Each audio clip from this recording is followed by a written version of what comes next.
আসসালামু আলাইকুম, আফরাজ কিচেন এ আপনাদেরকে স্বাগতম। আজ দেখাবো সংরক্ষণ করে রাখা চালের রুটি কিভাবে পুনরায় তুলতুলে নরম করে খাওয়া যায়। প্রতিদিন চালের রুটি বানানো একটি ঝামেলার কাজ। এছাড়া ঈদ কিংবা শবে বরাতে অতিথি আপ্যায়নে অনেক রুটি বানানো হয় যা অতিরিক্ত রয়ে যায়। তাই এটি একটি ঝটপট প্রক্রিয়া যা আপনি আগে বানিয়ে রাখা চালের রুটির টেস্ট আরো দ্বিগুণ করে খেতে পারেন। চালের রুটি বানানোর রেসিপির লিংক আমার ডেসক্রিপশন বক্সে দেওয়া আছে, চাইলে দেখে নিতে পারেন। ব্রাহ্মণবাড়ি ও সিলেটের একটি জনপ্রিয় খাবার হলো তাওয়া রুটি। কোরবানি ঈদে এই রুটি বেশি খাওয়া হয়। এটি ছাড়া যেন কোরবানি ঈদে আয়োজন যেন অপূর্ণ থেকে যায়। চলুন চলে যায় মূল রান্নায়। চালের রুটি বানিয়ে সেকে ঠান্ডা করে 1 সপ্তাহ আগে আমি ফ্রিজে রেখে দিয়েছিলাম, তা নামিয়ে নিলাম। এই যে দেখুন, এখনো রুটিগুলো ভালো রয়েছে। এবার একটি পাত্রে পানি নিয়ে নিলাম আর এদিকে চুলায় একটি তাওয়া বসিয়ে দিলাম।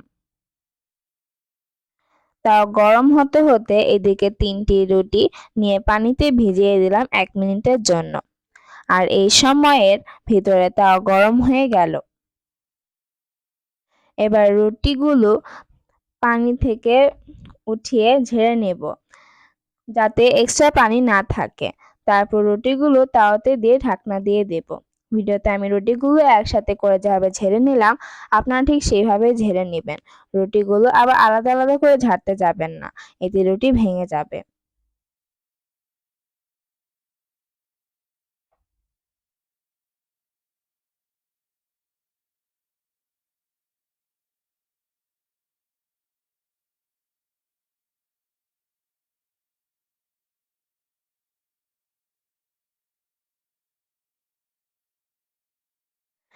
এই পর্যায়ে চুলার আঁচ মিডিয়াম থাকবে।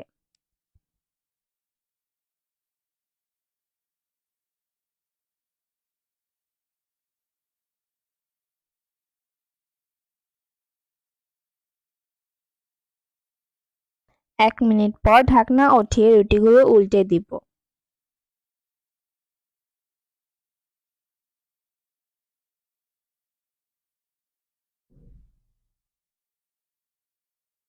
আবার ঢাকনা দিয়ে ঢেকে দেব। এবারও অপেক্ষা করছে 1 মিনিটের কম সময়।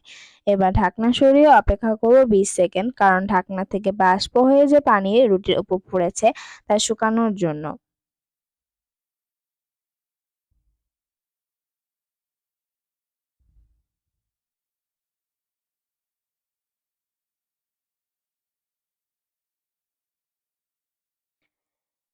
এবার ভাঁজ করে নামিয়ে নিব। আপনারা চাইলে ভাঁজ না করলেও চলবে, কিন্তু ভাঁজ করলে রুটিগুলো অনেকক্ষণ গরম থাকে।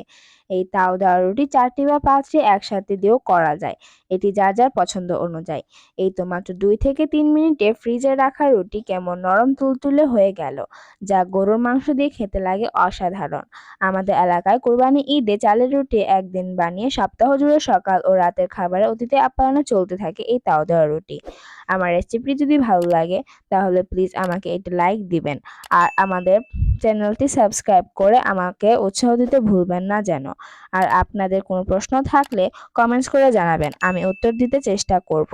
পাশে থাকা বেল বাটনটি ক্লিক করে দিন আমার পরবর্তী ভিডিও দেখার জন্য। ধন্যবাদ সবাইকে। আল্লাহ হাফেজ।